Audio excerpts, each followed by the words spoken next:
சென்னையில் பழங்கால கார்களின் பேரணி மற்றும் கண்காட்சி நடந்தது. ஹெரிடேஜ் கிளப் சார்பில் எழும்பூர் டான் போஸ்கோ பள்ளி மைதானத்தில் பழங்கால கார் மற்றும் மோட்டார் சைக்கிள் பேரணி மற்றும் கண்காட்சி ஞாயிறன்று நடந்தது.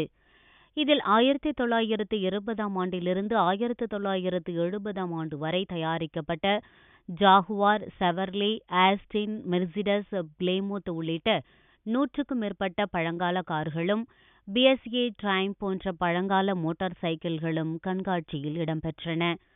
பேரணியை நடிகர் ஜீவா கொடியசைத்து துவக்கி வைத்தார். எழும்பூர் பகுதியில் ஊர்வலமாக சுற்றி வந்த பழங்கால கார்களை பொதுமக்கள் ஆர்வத்துடன் கண்டுகளித்தனர்.